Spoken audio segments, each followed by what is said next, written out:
민수기 6장 27절 말씀 같이 봅니다. 우리 민수기서 6장 27절입니다. 그들은 이같이 내 이름으로 이스라엘 자손에게 축복할지니 내가 그들에게 복을 주리라. 아멘.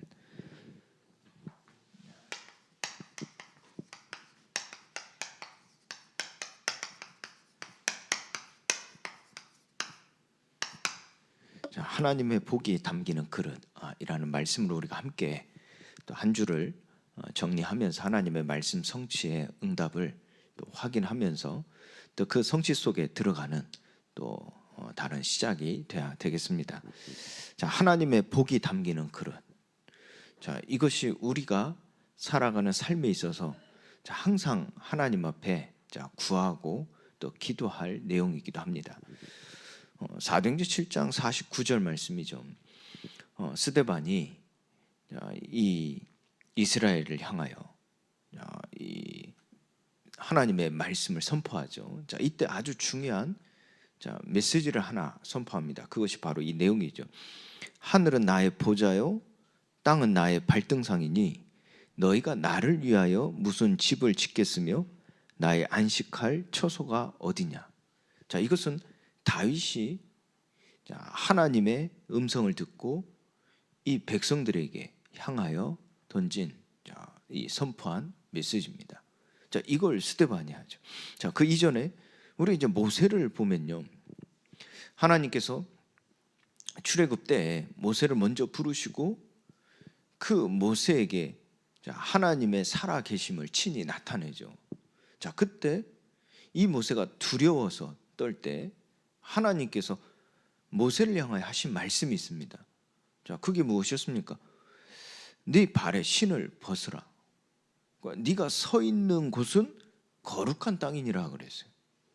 그러면서 하나님께서는 아브라함에게 하신 그 말씀대로 이스라엘 400년 동안 이 바로의 노예가 되어졌을 때 그들의 소리를 들으시고 그들을 구원하시고자 하시는 하나님의 계획 속에서 자, 모세에게 말씀하시며 그들을 구원할, 그들을 출애굽시킬 그 하나님의 말씀이 선포되어지는 그 목적이 무엇인지를 말씀하신 것이었습니다. 바로 네가 선 곳은 거룩한 땅이니 네 신을 벗으라는 겁니다. 그러면서 다윗 얘기를 하면서 이 다윗이 하나님의 음성을 듣고 백성들에게 선포할 때 그 음성을 듣고 그 말을 듣고 솔로몬이 그 아버지를 위하여 이 성전을 짓죠. 바로 하나님의 처소를 준비하게 하여 달라고 하더니 솔로몬이 그를 위하여 집을 지었느니라 그랬어요. 자, 결국 하나님께서는 이 하나님의 복이 담기는 그릇으로 하나님이 택하신 자를 세우시고 그 택하신 자를 통해서 하나님의 복이 천하 만민에게 이르게 하시는 것입니다. 자, 그 복의 시작은 무엇이었습니까? 바로 하나님의 성전이 되어지는 것입니다. 그래서 초대교회 스데반이 이 메시지를 던진 의도가 무엇이냐 하는 겁니다. 자, 이 초대교회는 이 말씀을 언약으로 붙잡았죠. 에베소 2장 22절 말씀처럼 한 성령 안에서 하나님이 거하실 처소가 되기 위하여 그리스도 예수 안에서 함께 지어져 가느니라 그랬어요. 하나님이 거하실 처소가 되기 위하여. 고린도전서 3장 16절 17절 말씀이죠. 하나님의 성전인 것과 하나님의 성령이 너희 안에 계시는 것을 알지 못하느냐. 그러면서 17절에 하나님의 성전을 더럽히면 하나님이 그 사람을 멸하시리라. 하나님의 성전은 거룩하니 너희도 그러하니라 그랬어요. 베드로전서 1장 16절 말씀에도요, 기록되었으되 내가 거룩하니 너희도 거룩할지어다. 자, 예수님께서 하신 말씀이죠. 자, 결국은 하나님께서는 그들을 구원하시고 그들을 자기 백성으로 삼으실 때 하나님께서 뜻하신 바를 이루어 가시는 그 상태가 되게 하신 것이 바로 하나님의 복이 담길 그릇이 되게 하신 겁니다. 자, 그것은 무엇을 의미한다고요? 곧 결론적으로요, 하나님의 성전이 되게 하신 것이죠. 자, 그 복이 임하는 궁극적인 결과죠. 목적이며 결과입니다. 하나님의 성전이 되는 거죠. 그런데 그 하나님의 성전이 되어질 때 곧 하나님이 계신 곳은 거룩한 곳이죠. 거룩한 땅이죠. 그래서 네 신을 벗으라 하신 겁니다. 그런데 모든 사람에게는 이 죄로 말미암아 이 부패함이 있지 않습니까? 자, 이 문제를 해결받기 위해서 하나님께서는 이 땅에 그리스도를 언약하시고 그 그리스도로 말미암아 우리를 거룩한 땅에 있게 하신 곧 하나님의 거룩한 성전이 되게 하시는 거예요. 그래서 이를 위하여 예수님께서 내가 거룩하니 너희도 거룩할지어다 그래서, 그러니까 내가 있는 곳에 너희도 있게 하리라 그래서, 결국 한마디로 무슨 말씀입니까? 예수님께서 친히 담당하셨다는 거예요. 결국 하나님께서는 우리에게 그리스도 예수로 말미암아 그 하나님의 목적하신 바를 이루어 가게 하신다는 거예요. 오직 흠없고 점없는 어린 양 같은 그리스도의 보배로운 피로 된 것이니라. 하나님의 말씀은 우리에게 이렇게 전하고 있습니다. 이것이 우리에게 복음이죠. 우리를 성전 삼으시는, 결국 이것이 어떤 열매를 맺게 하십니까? 천하 만민이 이 복을 얻게 하시는 거예요. 하나님의 거하실 처소가 되게 하시는 거죠. 이를 위해서 이 땅에 그리스도를 약속하실 때 그 그리스도가 계신 곳에 우리도 있게 하심으로써 하나님의 성전이 되어지게 하시고, 그 성전된 자들로 하나님은 천하 만민에게 이 복을 전하게 하시는 것이죠.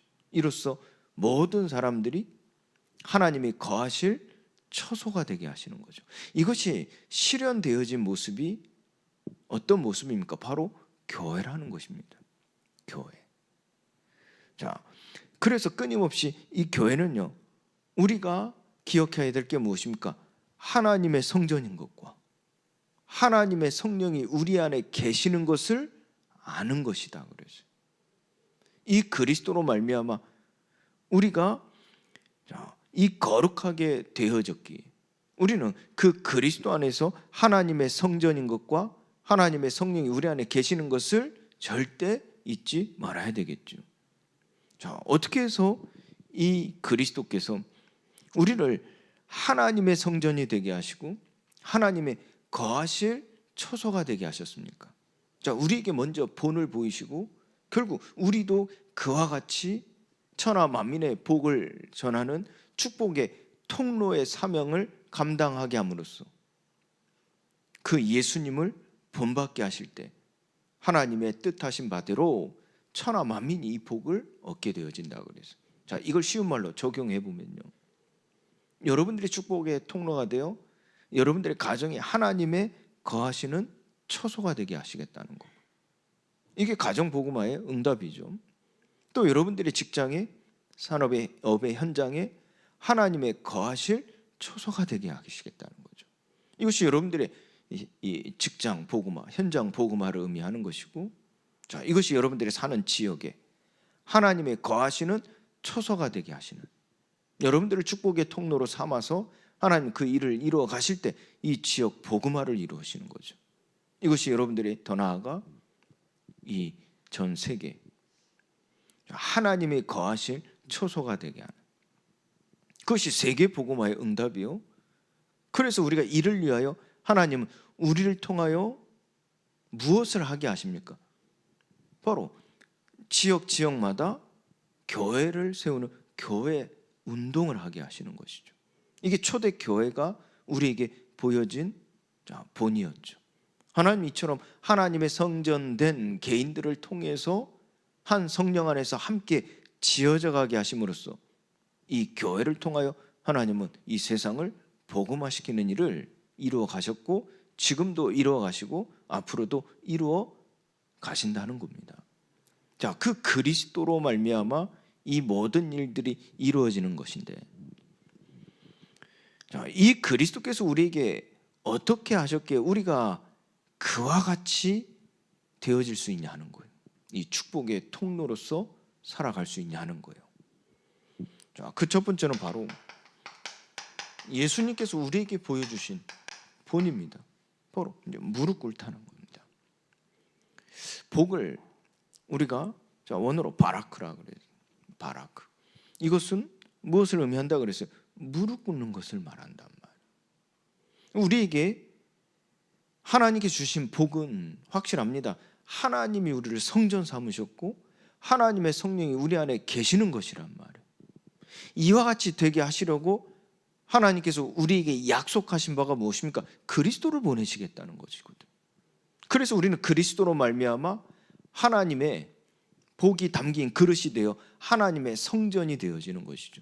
그 그리스도로 말미암아 이와 같이 하나님의 복을 받는 것을 우리는 복음이라고 한단 말이에요. 이 복음. 그 그리스도로 말미암아 이루어지는 것이죠. 그 복음이 우리에게 복이 되는 것은 어떤 모습이라고요? 우리가 교회가 되어지는 것이죠. 교회. 하나님의 성전 삼으신 것과 하나님의 성령이 우리 안에 계시는 것. 그것을 우리가 날마다 아는 겁니다. 우리에게 영생이 있음을 알게 하려 하심이라 그랬어요. 이것이 우리의 축복의 통로가 되어질 때 여러분들의 가정이, 여러분들의 업의 현장에, 여러분들의 살고 있는 지역 현장에 이 복이 흘러 넘치게 되어지는 거죠. 이로써 하나님께서는 그 뜻하신 바가 이루어지는 그 지역의 그 현장의 복음화가 이루어지는 가운데 모든 어둠의 땅에 빛이 임하여 하나님의 나라가 임하여지고 하나님의 의가 이루어지는 겁니다. 그 과정 속에서 저와 여러분들이 치유되어지고 회복되어지고 그 과정 속에서 우리가 새 힘을 얻게 되어지고 그 과정 속에서 우리는 참된 평강을 누리게 되어진단 말이에요.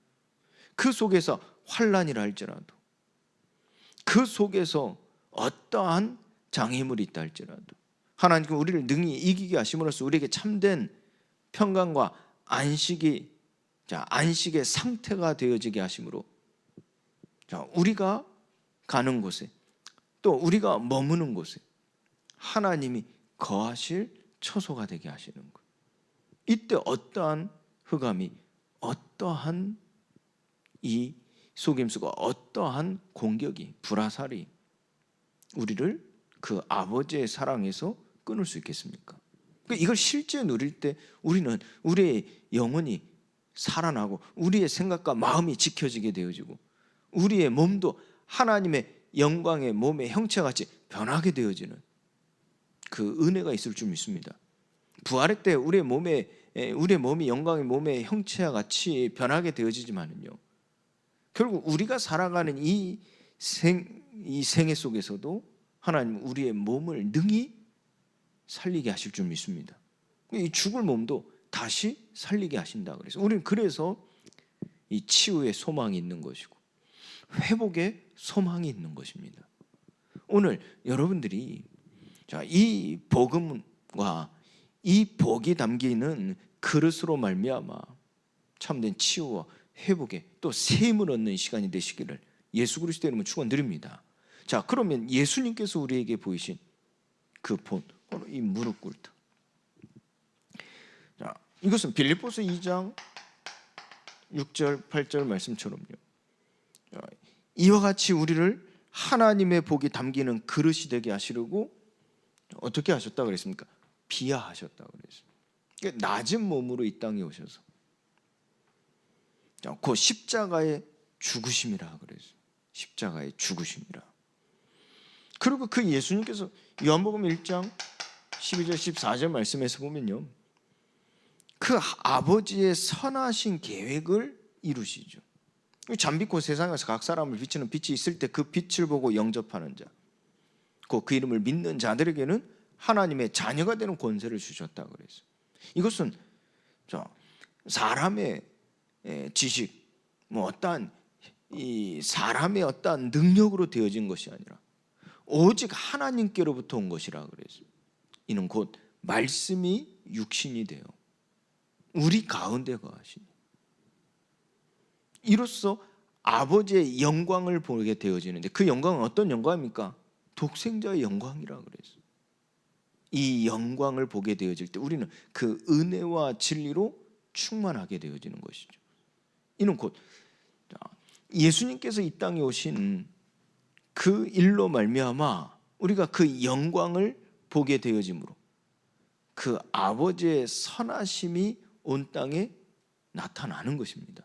그 선하심이 궁극적으로 어떤 응답이라 그랬어요? 우리가 하나님의 자녀가 되는 것이라 그랬어요.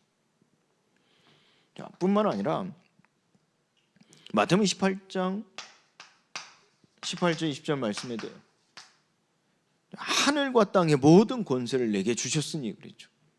그 완전하심이 나타나는 거예요. 그 완전하심, 그 부활이죠.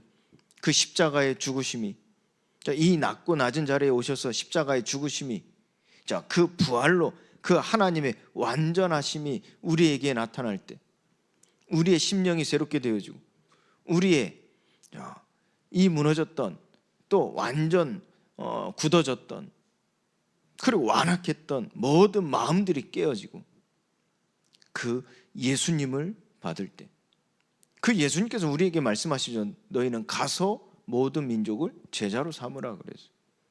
그러면서 아버지와 아들과 성령의 이름으로 세례를 베풀고 내가 내게 분부한 모든 것을 가르쳐 지키게 하라 하셨어요. 자, 그게 어떠한 의미가 되겠습니까? 그 당시의 상황으로는 정말 어려운 현장이었죠. 핍박과 박해 현장이었습니다. 이 말이 시도 안 먹히는 그런 상황의 현장이었습니다. 그런 현장에 예수님께서 가라 하시는 거예요. 그때 중요한 응답은 무엇에 있습니까?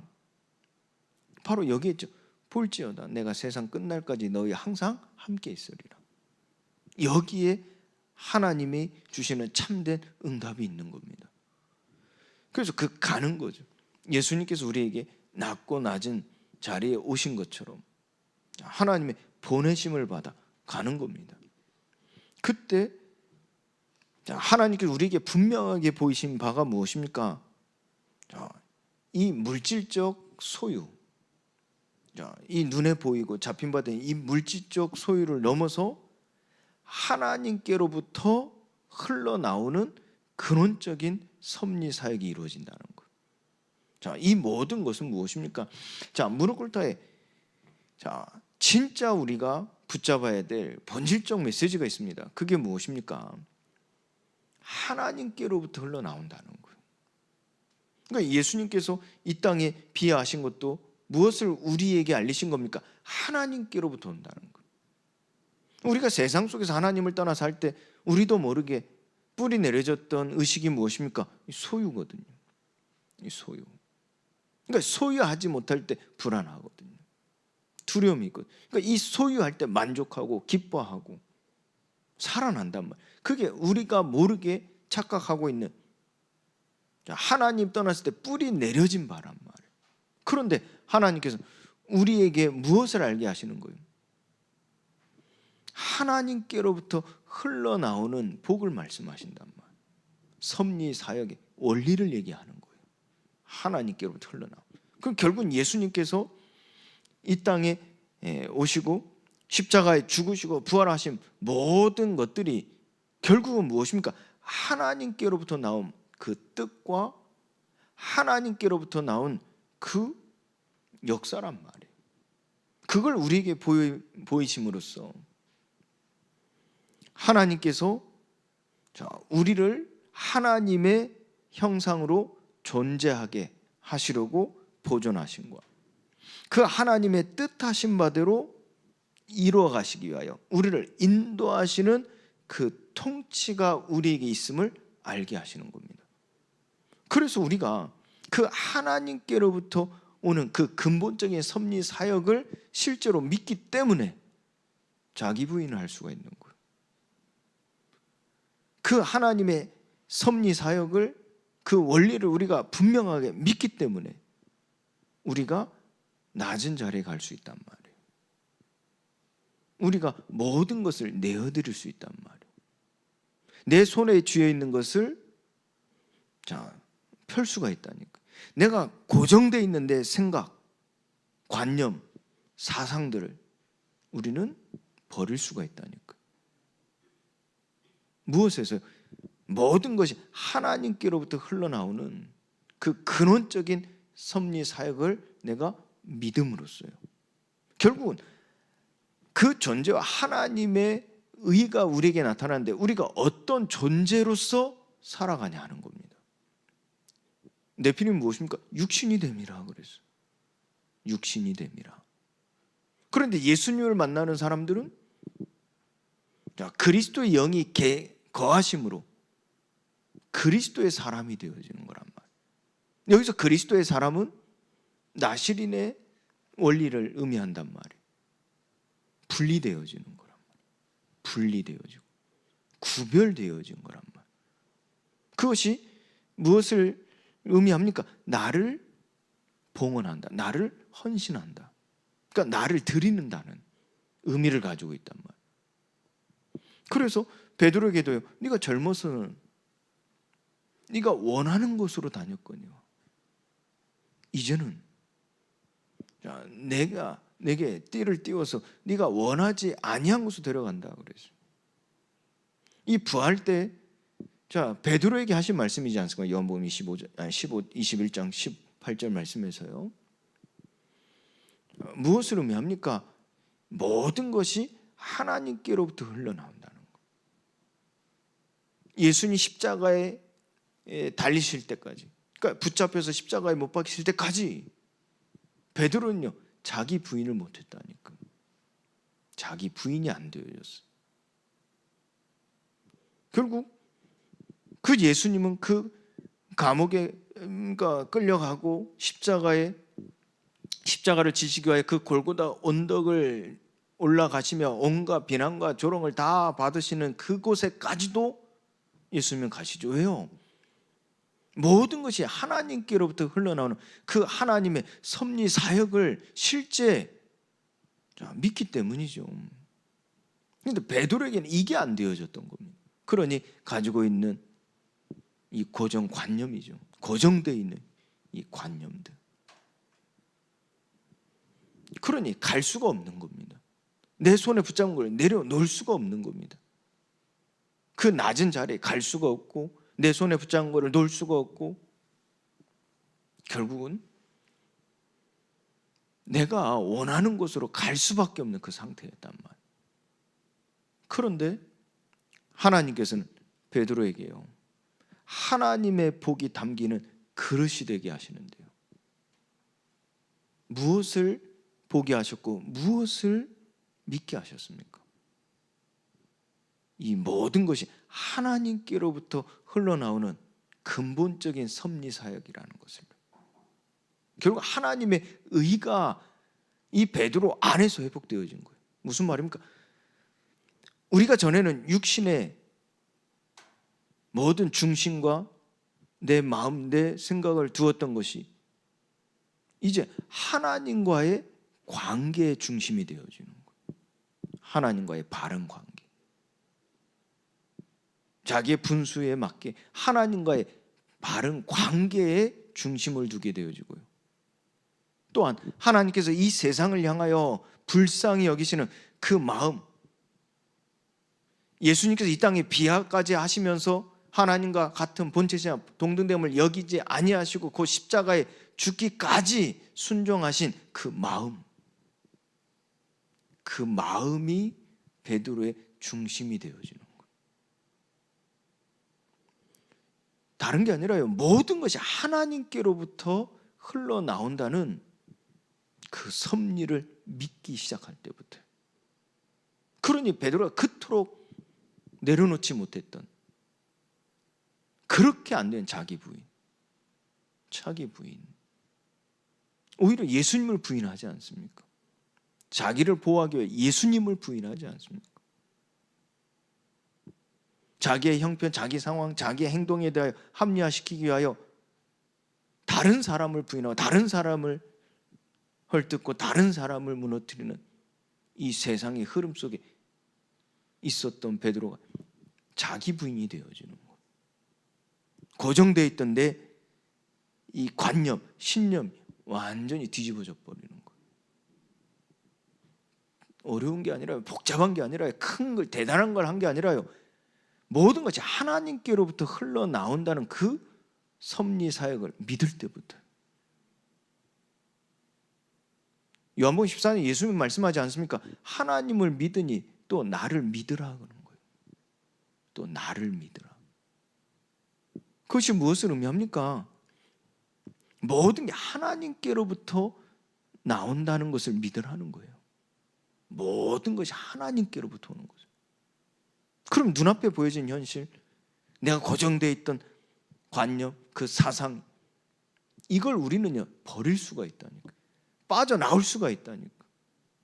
여러분들, 이 공황증, 우울증, 강박증, 이런 정신적인 이 문제가 올 때, 병이 찾아올 때, 그것에 고통을 당하는 이유가 무엇이고 그것에 치료가 되지 못하는 이유가 무엇입니까?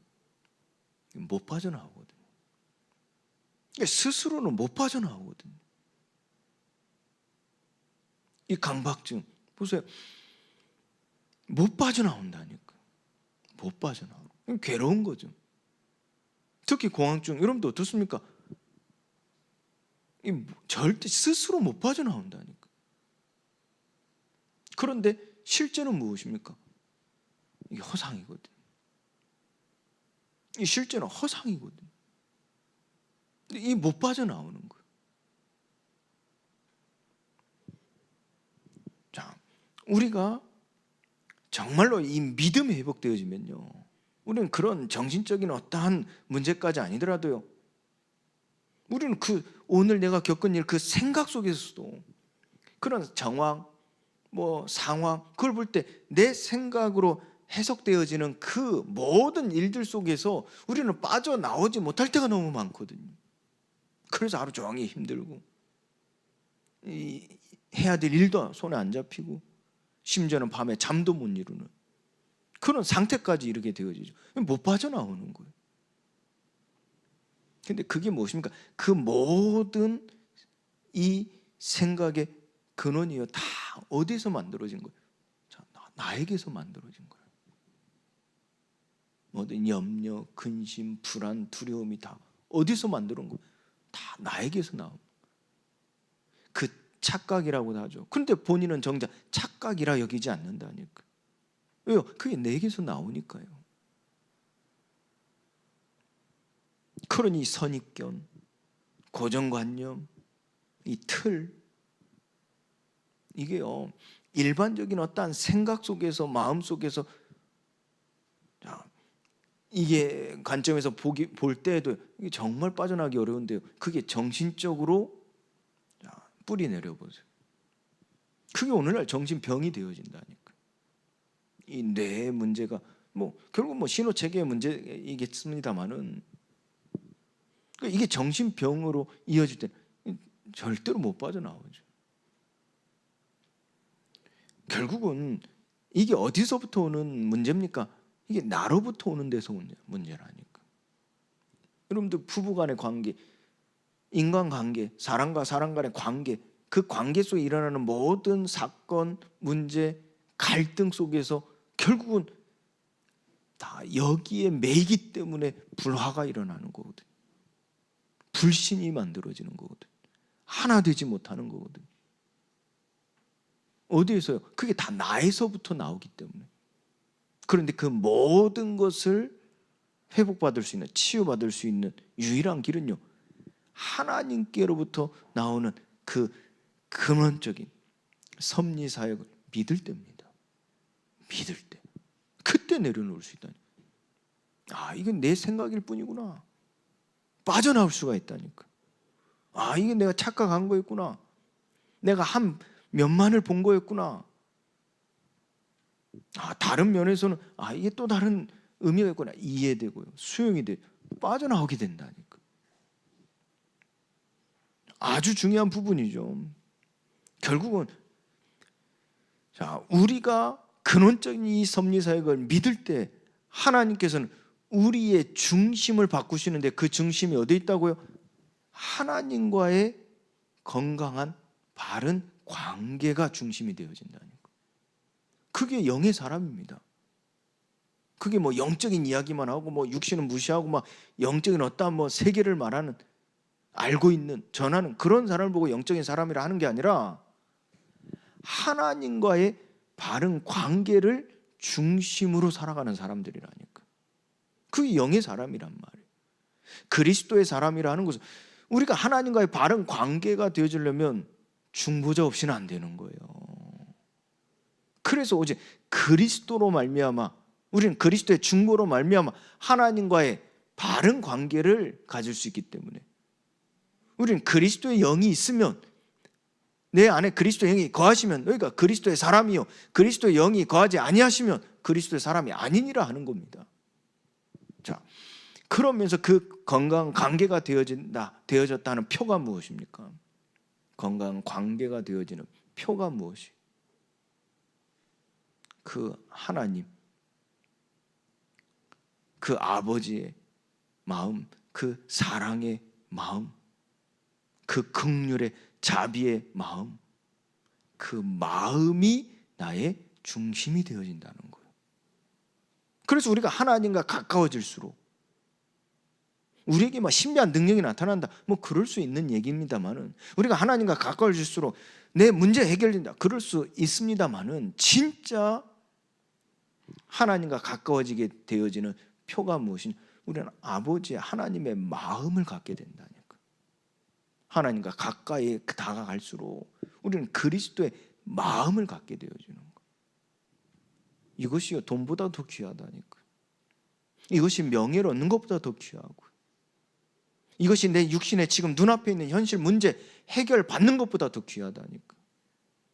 왜요? 그 그리스도의 마음으로 우리가 그 그리스도의 마음을 가질 때 그 마음으로 하나님은 눈앞에 보여지는 문제를 치유하신다니까. 해결해 가신다니까. 그리고 그 마음으로. 하나님의 목적은 거기에 있는 겁니다. 목표는 거기에 있는 겁니다. 우리가 하나님과의 바른 관계 속에서 하나님의 마음에 합당한 자, 곧 그 마음을 갖는, 그 마음을 갖게 되어지는 그곳에 하나님 목표가 있는 거예요. 그럼 우리가 실제로 우리의 삶 속에서 그 마음으로 살아보세요. 실제 경제 문제, 건강 문제, 인간관계 문제 다 해결된다니까. 우리가 그리스도의 마음을 얻지 못하기 때문에 경쟁하고 싸우고 무너지고 실패하고 노략질 당하고 하나 되지 못하고 분쟁이 일어나는 것이지요. 결국 혼자 남게 돼요. 결국 잃어버리게 되고, 결국 상처받게 되고, 결국은 실패하게 되고 무너지게 되는 거지요. 하나님과의 건강한 관계 속에서 그리스도의 마음이 우리에게 주어진다는 그 마음으로 하나님은 모든 것을 살아나게 하실 줄 믿습니다.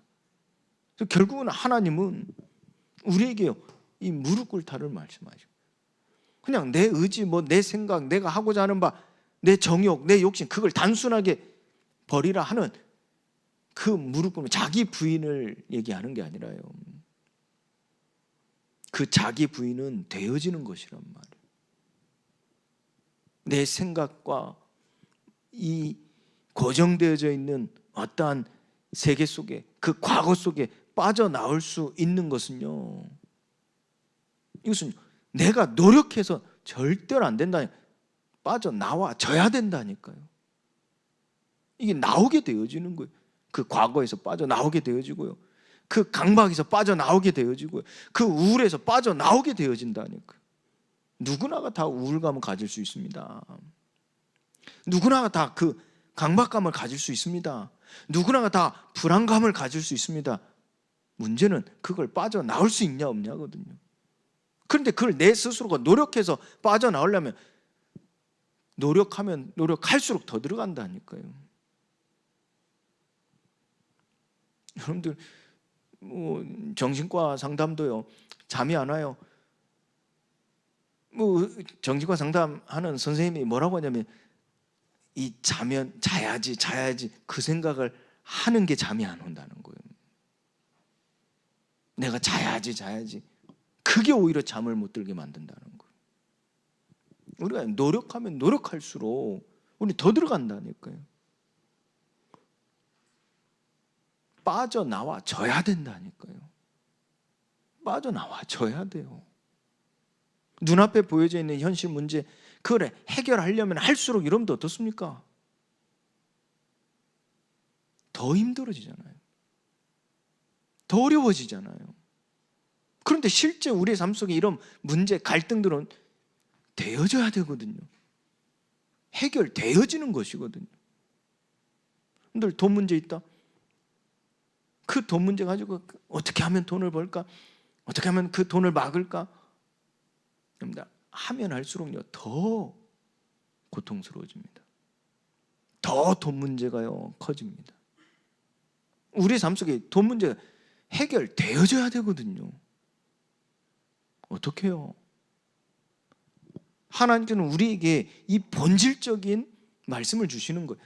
모든 것이 하나님께로부터 흘러나오는 본질적 사역, 곧 근본적인 하나님의 섭리 사역에 대해 말씀하시는데, 그것을 우리가 존재하도록 하는 하나님의 통치가 있다는 것이고, 하나님 지으신 하나님의 형상대로 존재하게 하시는 하나님의 공의와 통치가 있다는 것이고, 우리가 살아가는 그 삶 속에 하나님께서는 하나님의 의를 갖게 하신다는 거예요. 무엇입니까? 말씀드린 하나님과의 건강한 관계 속에서 나오는 하나님의 마음을 갖게 하신다는 거예요. 그것이 우리에게 일어날 때요, 우리에게 주어질 때, 우리 눈앞에 보여지는 현실 문제는요 되어진다니까요. 되어지는 부부간의 문제. 우리 서로 잘하기를 바라죠. 서로 바뀌기를 원하죠. 필요한 거를 해주면 되는 걸 알고 내가 원하는 대로 바뀌어지면 되는 줄 알죠. 그러려면 그럴수록 요구하면, 여러분도 어떻습니까? 요구하면 요구할수록 더 악화되잖아요. 부모와 자녀 관계도 마찬가지로 요구하면 요구할수록, 바라면 바랄수록 더 악화되니까 그냥 포기해버리죠. 너는 너, 나는 나. 그런데 이 부부 관계도 되어져야 되지 않겠습니까? 그게 어떻게 해요? 하나님께로부터 흘러나오는 이 근본적인 섭리 사역 속에 하나님, 우리를 하나님의 형상대로 존재하게 하시고 그 하나님의 공의 앞에 존재하게 하실 때 그 하나님의 바른 관계 속에서 우리를 하나님의 의를 갖게 하신다는 거예요. 결국 무엇입니까? 쉬운 말로 아까 말씀드린 하나님의 마음을 갖게 하시는 거예요. 우리는 그 마음을 가질 때 갈등도 오해도 상처도 이렇게 회복이 되어진다니까요. 노력하는 게 아니라 되어지는 거예요. 나는 그리스도의 마음, 하나님의 마음을 갖는데요. 그런데 그것이 어떻게 가능합니까? 우리의 힘으로 능으로 되는 것이 아니라 오직 흠없고 점없는 어린 양 같은 그리스도의 보배로운 피로 된 것이니라 그랬어요. 그 무릎을, 이것이 우리에게 일어나야 돼요. 이것이 우리에게 회복돼야 돼요. 사람이 상처받으면요, 그게 아무는 데는 시간이 많이 걸릴 뿐더러 아무래도 흔적은 남는다니까요. 그게 평생 따라다니는 거예요. 선입견으로. 여러분들 돈에 얽혀 있으면요, 가정에서 부부간에, 또 뭐 직장에서 어떤 동료 간에, 교회 안에서 목회자 성도 간에 돈 문제가 얽혀 있잖아요. 그 상처 받잖아요. 근데 그게 평생 갑니다. 평생 간다니까.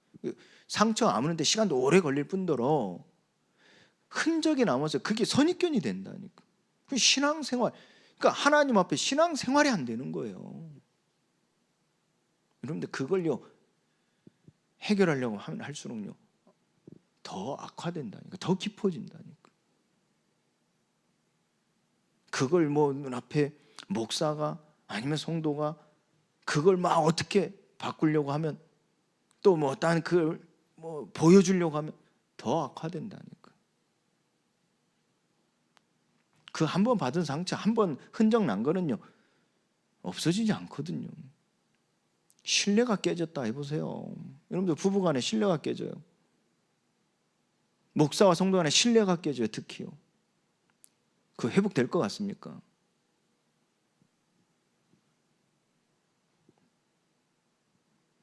이 인간의 힘으로 불가능하거든요. 아무리 보여주고 아무리 해도 안 됩니다. 되어져야 되거든요. 그게 자연스럽게 되어져야 되거든요. 어떻게 해요? 이 무릎구름이 되어져야 돼요. 우리가 하나님과의 바른 관계 속에서 하나님이 나를 하나님의 형상대로 존재하게 하실 때, 하나님의 의 곧 하나님의 마음을 가질 때 우리는요 되어진다니까. 부부간에 이게 되어지면요 금방 화목해집니다. 나이가 들어서 이제서 안 된다? 안 그렇습니다. 지금이라도 화목하십시오. 현장에서 많이 봅니다.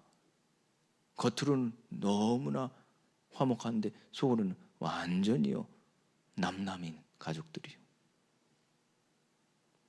불화 정도가 아니라 아예 무관심한 거. 이게 진짜 무서운 거잖아요. 싸우는 건 싸운 정이라도 있지요. 잔소리하면 잔소리할 정이라도 있지요. 냉랭한데 그냥 무관심한 거. 무관심. 너는 너 나는 나 이거죠. 여러분들 지금이라도 회복하십시오. 그게요 다 보이지 않는 그게 다 기초가 된다니까. 보이지 않는 배경이 된다니까. 그것이 가정에서, 그것이 인간관계에서, 심지어는 교회 공동체 안에까지 다 영향을 줍니다. 이게 전도 현장에서 제자 사역에서 다 영향을 준다니까. 화목하십시오. 하나님께서 우리를 회복하시는 중요한 시간표 속에 우리를 두셨다는 것은 여러분들 말씀을 통해서 해보시라니까.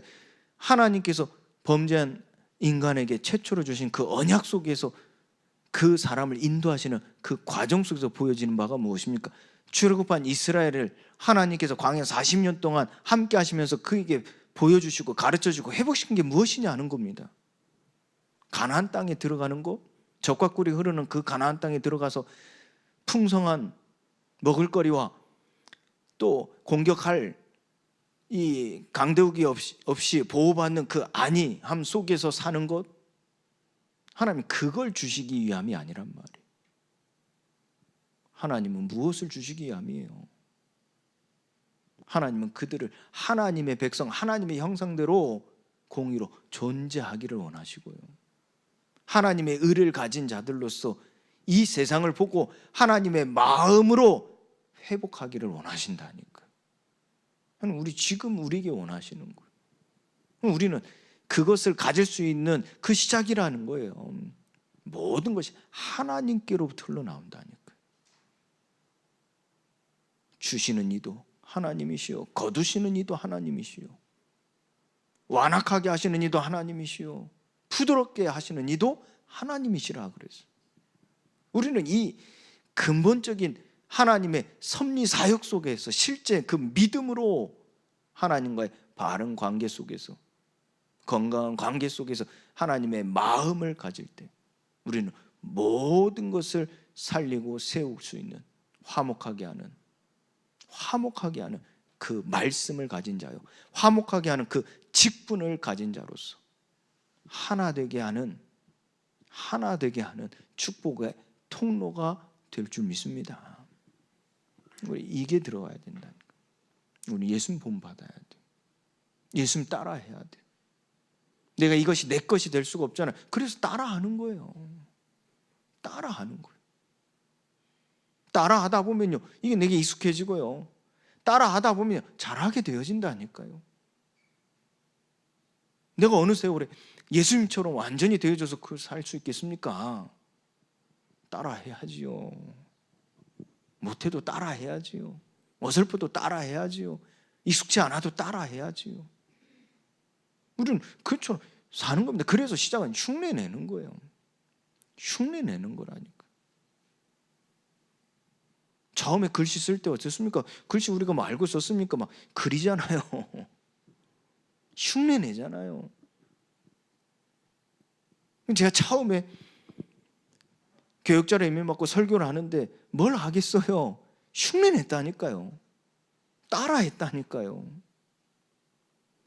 전도 현장 가가지고 전도하는데 뭘 알고 뭘 뭐 대단한 증거를 가지고 말했겠습니까? 그냥 흉내냈다니까요. 따라했다니까. 그런데도 하나님 역사하신다니까. 하나님 도우신다니까. 하나님이 그런 나를 하나님의 복이 담긴 그릇으로 만들어 가신다니까. 주 안에서 함께 지어져 가게 하시는 것이죠. 그러면 하나님은요, 이게 되는 거예요. 역전시키신다니까. 예수님은 어떻게 했어요? 빌립보서 2장 9절에서 10절 말씀 보세요. 11절까지 보면 하나님 역전시키잖아요. 지극히 높여서 그랬어요. 그 이름을 지극히 높여. 모든 이름 그 이름에 꿇게, 무릎 꿇게 하셨다 그래요. 그 예수를 주로 시인하게 하셨다니까. 역전시키시는 거예요. 요한복음 16장 33절 말씀에도요, 너에게 평안을 누리게 하려 하심이라 그랬어요. 지금 환난을 당하나 담대하라. 내가 세상을 이겼노라 그랬어요. 역전시키십니다. 하나님께서 스데반을 서서 받으실 때 스데반은 죽지 않고 잔이라 그랬어요. 근데 우리가 볼 때 이 스데반이 이걸 했잖아요. 지금 예수님을 따라했다니까. 그 예수님을 따라만 하는데도 얼마나 하나님이 기뻐 그 몸을 받으시는지요. 그런데 보세요. 사도행전 11장 19절부터 스데반의 환난을 인하여 완전 역전시키신다니까. 또 마태복음 12장에서요, 이 야고보가 이 베드로가 잡히고 순교를 당하는데 어때요? 그날 밤에요, 헤롯이 벌레를 먹고 죽었다 그랬어요. 이 상황이 완전히 역전시켰다니까. 그 과정 속에 무엇입니까? 그들이 하나님께로부터 모두가 흘러나오는 것을 믿고 그들의 집에 모여 합심하여 오로지 기도했다니까. 헤롯을 원망하고 그 상황을 비관하고 그 사도들의 무능을 질책한 게 아니라요, 그들이 합심하여 오로지 기도에 힘썼다니까. 역전시키지 않습니까? 로마서 16장 20절 말씀이죠. 주 예수의 은혜가 너에게 있을지어다 그래서 그 예수가 임하니까요. 그 은혜, 예수의 은혜가 임하니까 사탄이 너희 발 아래에서 속히 상하게 하시리라. 역전시키신다. 하나님은 반드시 여러분들 역전시키실 줄 믿습니다. 저는 이 교회를 두고요, 힘들 때마다 상황, 그러니까 교회라는 말보다도 상황이나 어떤 형편을 보고 낙심되고 힘이 빠지고 지칠 때요, 하나님이 나를 무릎 꿇게 하는 시간표구나. 그러면서 하나님 주시는 소망이 있습니다. 음성이 있습니다. 내가 역전시킬 것이다. 역전시킬 것이다. 때로는 다 그러니까 살기가 싫어질 정도로요. 내가 뭐 하나? 여기 내가 있어야 되나? 떠나야 되나? 죽어야 되나? 이게 제 인간적인 마음이 연약함이죠. 그러겠다는 말이 아니라 왜요? 왜요? 이게 뭡니까? 이게 안 되니까요. 이게 안 통하니까요. 왜요? 또 오해하니까요. 왜? 선입견을 보니까요.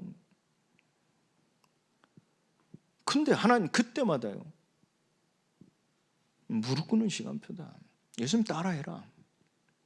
나 따라해.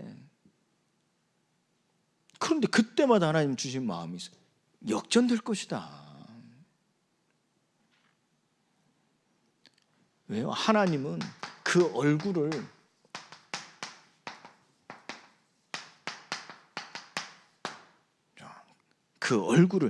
내게로 향하여 드사 그랬잖아요. 하나님 그 얼굴을 내게로 드신다는 거예요. 이것은 나에게, 어려움 속에 환난 속에 있는 나에게 뿐만이 아닙니다. 네가 있는 그 땅에, 내가 그 땅에 있는 모든 사람들이 내 얼굴을 향하여 들 것이라는 겁니다. 하나님은 눈을 맞추시는 하나님의 주목이 있다. 주목하신다고 그러죠. 눈을 맞추시고 주목하신 얼굴을 드사, 그러니까 얼굴을 향하여 드신다 하는 것은 무엇을 의미합니까? 눈을 맞추신다는 거예요. 하나님의 눈을 맞추시고 생각하십시오. 하나님의 눈을 맞추시고 말하십시오. 하나님의 눈을 맞추시고 행동하십시오.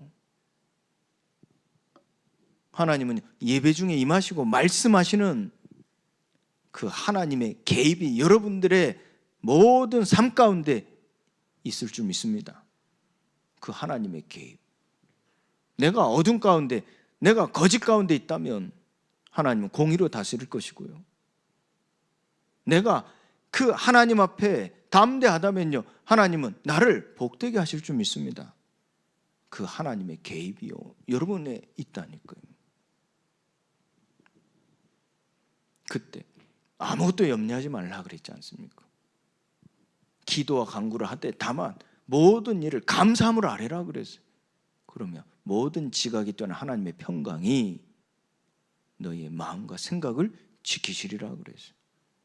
하나님의 평강이 마음과 생각을 지키는 샬롬이 일어나는 거예요. 샬롬. 제가 요즘에 샬롬을 묵상하는데요, 얼마나 이 샬롬이 은혜롭고 얼마나 힘이 나는지. 이전에 전쟁 시대 우리가요, 자고 일어나면 뭐 했어요? 안녕하십니까? 안녕하셨습니까? 안녕이라는 단어를 쓰지 않았습니까? 그런데 이스라엘 이때 초대교회 이 사람들은, 그리스도인들 뭐였습니까? 만날 때 샬롬. 무엇을 의미합니까? 이것은 우리가 전인적으로 온전함이 있다는 얘기거든요. 그러면서 번영을 의미하고 있단 말이에요. 궁극적으로 무엇입니까? 이 샬롬은요, 안식의 상태란 말이에요. 안식의 상태. 우리가 이 그리스도 예수로 말미암아 하나님과의 관계가 회복되어질 때, 그 하나님은 얼굴을 내게 드사, 나를 향하여 드사, 그 하나님의 평강이 내 마음과 생각을 지키는 그 샬롬이 일어날 때 내 상태는 실제 안식의 상태가 되어지는 거예요. 그 안식은 어디에서 온다고요? 전인적인 온전함입니다. 그 안식은 어디서 온다고요? 번영함에서 온다니까요. 회복에서 온다는 겁니다. 이 샬롬이는 아주 은혜로운 인사입니다. 아주 축복된 인사입니다. 축복하는 인사입니다. 온전해질 것이다. 번영할 것이다. 회복될 것이다. 하나님께서 저와 여러분들에게 이 안식의 상태를 선물로 주실 줄 믿습니다. 이 모든 것은요, 이 성령의 내주로 그 화목의 열매를 맺는 형통으로 이어지는 것입니다. 내 관계, 모든 사람과의 관계, 그리고 내가 하는 그 업, 하나님은 내 증인 되리라 하신 약속을 성취하시는 것입니다. 그래서 이 성령의 내주로 결국 우리를 화목하게 하는 직분으로, 화목하게 하는 말씀의 증인으로 열매를 맺게 하실 때 우리 가는 모든 발걸음에, 만남에, 일에, 업에 하나님은 형통의 축복을 주시는 것이죠. 이것이 내 증인들이라 하신 약속을 이루어 가시는 일입니다. 자, 우리가 이 결론으로 붙잡아야 되겠죠. 거룩한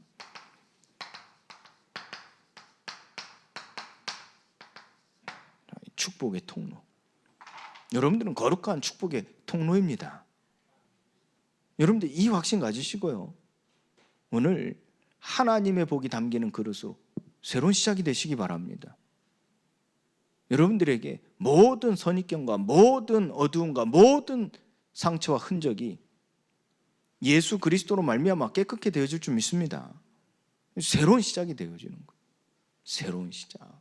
그래서 여러분들이 가장 여러분들이 하나님의 복된 자로 세움 받았기에요. 이 거룩한 축복의 통로로 이제 여러분들이요, 이 전도를 회복하시기 바랍니다. 정말 이 전도를 회복하시고 우리가 그리고 이 선교를요 우리 회복해야 돼요. 이 선교. 그리고 우리가 이 다음 세대를 두고 우리가요 새로운 시작을 하는 거예요. 그래서 여러분들 다 기억하고 경험하지, 체험하지 않았습니까? 여러분들 계속 모여서 기도했잖아요. 제가 듣기로는, 제가 오기 전에 듣기로는 교회 태영아부를 만들어요. 태영아도 없는데 아주 태영아부 만들어가지고 예배하고 기도하는데 하나님이요 어떤 응답을 주셨습니까? 제가 듣기로는 태문을 여셨다 안 합니까? 그 태문을 여시면서 하나님께서 그때부터 이 태영아를 담으시고, 그리고 또 저희 오면서 이 태영아부나 이 우리가 다음 세대 사역이 얼마나 활발하게 이루어졌습니까? 하나님 또 다시 시작하게 하시는 거예요. 또 새로운 시작하게 하시는 거예요. 우리가 지금 이 거룩한 축복의 통로로 전도도요, 이 선교도요, 여러분들이 안 하니까 저라도 하는 겁니다. 그러나 우리가 지금까지 해왔던 선교 방식이 그랬기 때문에 이제 이걸 찾아가는 겁니다. 여러분 찾으십시오. 여러분들이 안 하니까 저라도 하는 거라니까. 아무도 안 하면 뭐 합니까? 누가 합니까? 꼭 우리가 나가는 선교만 있는 게 아니에요. 여러분들 다음 세대 마찬가지입니다. 우리가 다 이게 없어도 우리가 놓고 기도하는 거라니까. 저와 여러분들 축복의 통로로 세우셨기 때문에 지금부터요 작정하고 기도하시라니까. 기도하세요. 없어도 모이세요. 파수꾼 기도회 때 그냥 말씀만 듣고 내 갈 길 가는 게 아니라 모이시라니까. 모여서 5분만이라도 함께 기도하시고 이 전도와 선교 다음 세대 놓고 기도하시라. 하나님 열매 맺게 하옵소서. 하나님 붙여주옵소서. 하나님 문을 열어주옵소서. 하나님 역사하옵소서. 기도하시라니까. 뭐 줘야 합니까? 하나님 다 만들어서 먹어라 하고 먹습니까? 기도하시기 바랍니다. 그래서 여러분들이 4월 5일 날 우리가 부활 주일이지 않습니까? 그래서 우리 부활 주일 그 전주 한 주간을 우리 고난 주간으로 좀 지키려고 합니다. 그래서 우리가 정말로요 특별 기도의 시간을 가지려고 그래요. 특별 기도의 시간. 그래서 일주일 매일 좀 기도의 시간을 가지려고 합니다. 그 속에서 정말 하나님의 거룩한 축복의 통로로 재창조되어지는 시간이 되시기 바랍니다. 그래서 우리가 전도와 이 선교 그리고 다음 이게 다지 않습니까? 복음, 말씀, 기도, 전도 이게 다지 않습니까? 이걸 실제 우리가 이제는 우리에게 하나님이 원하시는 그 시간표와 원하시는 그 현장, 원하시는 일을 두고 우리가 새롭게 세팅하는 거예요. 세팅하는 거예요. 뭐부터요? 먼저 나부터 하나님의 성전으로서요. 하나님의 성령이 거하시는 처소로서요. 하나님이 거하시는 처소로서요. 세팅되는 거예요. 다른 게 아닙니다. 우리가 오로지 기도에 힘쓰면 된다고 그래서 더불어 마음을 같이 오로지 기도에 힘쓰니라 그랬어요. 중요한 응답이 여러분들에게 복이 되어 하나님의 복이 담기는 그릇으로 재창조되어지는 때가 되기를 예수 그리스도의 이름으로 축원드립니다. 하나님, 내 발에 신을 벗으라, 네가 서 있는 곳으로 거룩한 땅이라 하신 그 말씀을 우리가 믿음으로 나와 그 거룩함을 회복하고자 하오니, 하나님, 우리는 할 수 없사오니 오직 흠없고 점없는 어린 양 같은 그리스도의 보배로운 피로 된 것임을 고백하며 오직 그리스도를 붙잡고 예수를 따라 역전시킬 하나님의 뜻을 기다리며 우리에게 그 얼굴을 향하여 드신 그 하나님의 말씀을 붙잡고 빛을 비추기를 원합니다. 하나님께서 역사하시고 하나님께서 우리를 도우시고 우리의 모든 부족함을 위하여 친히 간구하시는 그 하나님의 말씀이 우리에게 임하게 하여 주옵소서. 거룩한 축복의 통로가 되어 이제 전도와 선교와 다음 세대를 향하여 새로운 시작을 하기를 원하오니 하나님, 지혜를 더하여 주옵소서. 힘을 더하여 주옵소서. 우리가 함께 모여 더불어 마음을 같이 오로지 기도하기를 힘쓰오니 하나님, 기도하게 하여 주옵소서. 모이게 하여 주옵소서. 하나님, 두 손 들어 주님 앞에 기도하게 하옵소서.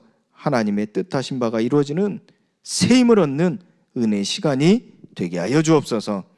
이제는 우리 주 예수 그리스도의 은혜와 하나님의 크신 사랑과 성령님의 교통하심이 모든 것이 하나님께로부터 흘러나오는 그 근원적인 섭리 사역을 믿음으로 고백하며 하나님 앞에 이 교회를 향하신 하나님의 뜻을 이루기 위하여 거룩한 공동체로 행진을 다시 시작하고자 하는 이 권속들 머리머리 위에 이제와 영원토록 항상 함께 계실지어다. 아멘.